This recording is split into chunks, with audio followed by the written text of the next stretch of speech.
Hi, this is Greg McCoach, editor of the Mining Speculator. I'm here today with Peter Tallman, President and CEO of Klondike Gold. We're here at the Metals Investor Forum in Toronto, Canada. Peter, welcome. Pleasure. Yeah, we just had a really good session with the investors at the show on a Q&A panel. I thought it went really well, and a lot of good questions and a lot of good interaction there. But you and I have been in the Yukon before with other projects, and you've got quite a bit of experience now in the Yukon. Why don't you give us a little background how long you've been working up there? Well, it's been since 2010, 2011 when I first started, coming out of the East Coast Canada, and we were working right adjacent to the new Kaminak discovery, and the area around that, and that was 3 or 4 years of exploration. And when that ended for me, I was hired directly by, Frank Justra hired me personally to go look at this other deal that I'd never heard of, crazy thing called Klondike Gold. And ultimately he made me president of it. I recommended that it was an excellent prospect, and had kind of little information about it and needed some professional exploration management. So here I am. Here you are, and you had some claim to fame with the Gold Show. You've seen him on TV.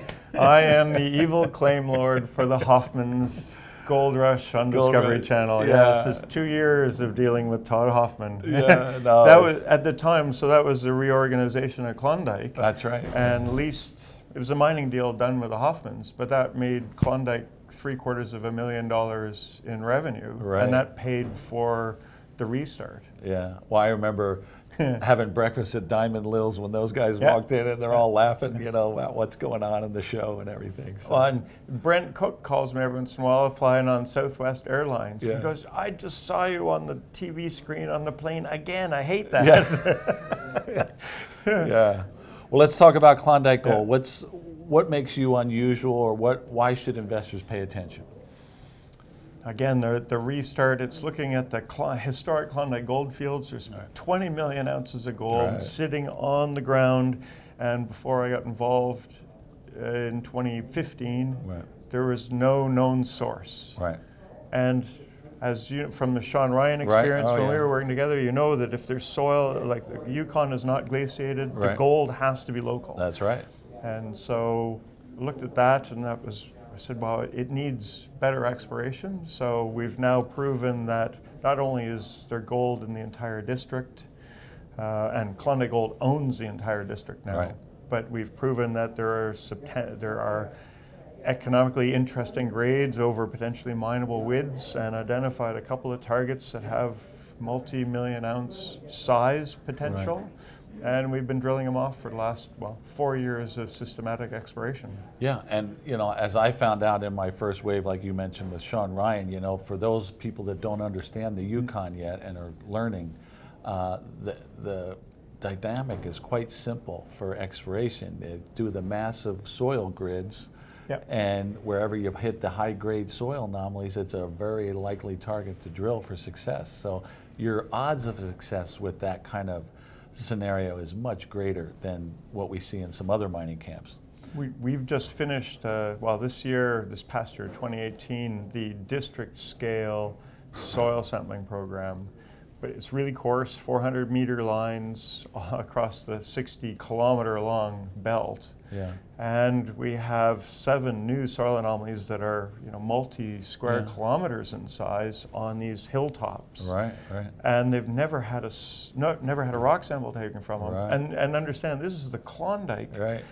People have been crawling around on that since 1896, and it boggles my mind that they walked right over all this gold. Well, they were in the creeks. Well, I mean, it's far simpler to get 1 million ounces out of the creek.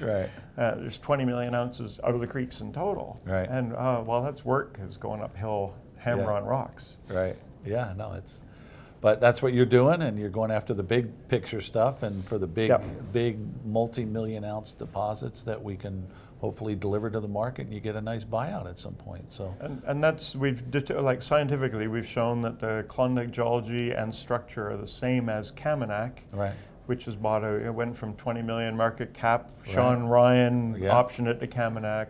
And over the course of 8 or 9 years, they did all the drilling and exploration, ultimately bought by Gold Corp for $520 million. Right. And there are really close comparables to what we have. What you're doing. Yeah, I remember being involved. I did the site visit up there when they hit that 59, was it 30 meters of 59 grams per ton gold or something? It was just great. Yeah. No, we haven't hit that yet, but we're working on it. No, man, you know, it's those big disseminated gold fields that make